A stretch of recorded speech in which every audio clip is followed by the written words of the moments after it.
వైజాగ్ లో ఆ polymers factory accident జరిగితే ₹1 అనౌన్స్ చేశారు.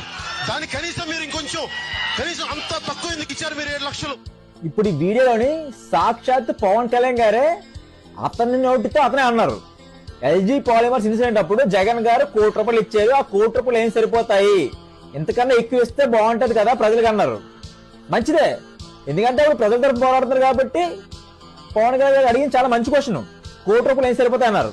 ఇప్పుడు ఆయన అధికారం లేనప్పుడు, ఫర్ ఎగ్జాంపుల్ పవన్ కళ్యాణ్ గారికి జగన్ అంటే ఇష్టం లేదు, అందుకే క్వశ్చన్ చేశారు అనుకోవచ్చు, ప్రజలకు ఇంకా మంచి ఏమని చెప్పి ఎక్స్ట్రా డబ్బు ఇవ్వమని చెప్పి. ఇప్పుడు ఆయన అధికారంలోకి వచ్చాక ఇప్పుడు ప్రెసెంట్ గవర్నమెంట్ కేవలం 25 లక్షలు ఇస్తా అంటే ఎందుకు సైలెంట్ గా ఉన్నారు ఆయన క్వశ్చన్ చేయడం మానేసి? సీఎం ఇదే పవన్ కళ్యాణ్ ఇప్పుడు జగన్ గారు క్వశ్చన్ చేసినప్పుడు ఇప్పుడు ఎందుకు క్వశ్చన్ చేయట్లేదు గవర్నమెంట్ ని? ఇప్పుడు వీళ్ళు కూడా ₹1 కన్నా ఎక్కువ అని చెప్పి అనాలి కదా పవన్ కళ్యాణ్ గారు, ఎందుకు అనట్లేదు? అప్పుడంటే జగన్ ఇష్టం లేదు కాబట్టి క్వశ్చన్ చేశారు, కరెక్టే, ప్రజల కోసం క్వశ్చన్ చేశారు. ఇప్పుడు ఎందుకు క్వశ్చన్ చేయట్లేదు? అంటే ఇప్పుడు మీకు ప్రజలంటే ఇష్టం లేదా? ప్రజలకు మంచి చేయడం మీకు ఇష్టం లేదా? అంటే ఓన్లీ జగన్ గారిని క్వశ్చన్ చేయడం కోసం మాత్రం మీరు పాలిటిక్స్ లోకి వచ్చారా ఏంటి? మీకు అర్థం కావట్లేదు సార్, ఆ జెండా కూలి బాధ మిమ్మల్ని మేము కవరప్ చేయలేకపోతున్నాం. ఈ బాధ నా ఒక్కరిదే కాదు, మీ జెండా మోసే ప్రతి జెండా కూలిది ఇదే బాధ. వాళ్ళు పాత వీడియో చూపించి మమ్మల్ని క్వశ్చన్ చేస్తున్నారు, మీరేం చెప్పారు సమాధానం? మీరే నోటు క్వశ్చన్ చెప్పి వెళ్ళిపోతారు. ఎంతసేపు జగన్ జగన్ అంటారు, అసలు జగన్ చాప్టర్ క్లోజ్ అయిపోయింది, జగన్ ఓడిపోయారు, జగన్ గారు రూలింగ్ లో లేరు, జగన్ గారు ఎప్పుడో కనుమరుగైపోయారు. ఇప్పుడు రూలింగ్ ఉంది మీరు అలయన్స్ పెట్టిన పార్టీ రూలింగ్ ఉంది.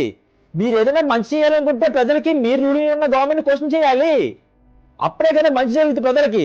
మీకు జగన్ గారు అంటే ఇష్టం లేదు కాబట్టి క్వశ్చన్ చేశారు, చాలా మంచిదే, కానీ ప్రజలంటే ఇష్టం లేదు కదా, కనీసం ప్రజలు కూడా ఇష్టం లేదా మీకు? ఎంతసేపు ఇంకా భజనే చంద్రబాబు నాయుడు గారికి ఎంత భజన చేయడం కోసం ఎందుకు మీకు పాలసీ రావాలి? మీరు డైరెక్ట్ గా ఆ పార్టీలోనే చేరిపోవచ్చు కదా, ఇంకో పార్టీ కంటే అవసరం ఉంది. ఉదయం లేచేసి జగన్ జగన్ జగన్ జగన్ చాప్టర్ అయిపోయిందా అంటే ఇంకా మళ్ళీ జగన్ అన్నారు మీరు. ఇప్పుడు ఆయన క్వశ్చన్ చేయడం ఉపయోగం చెప్పండి?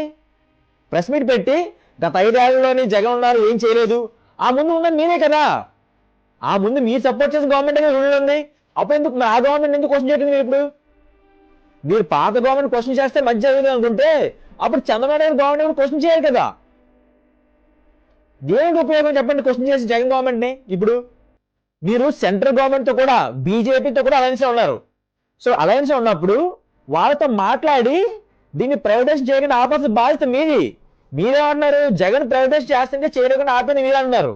అప్పుడు మీరు కనీసం సర్పంచ్ కూడా కాదు, అయినా సరే మీరు చెప్పిన మాట మీరు నమ్మాలి, ఎందుకంటే మా జెండా కూడా బతికది, తప్పదు.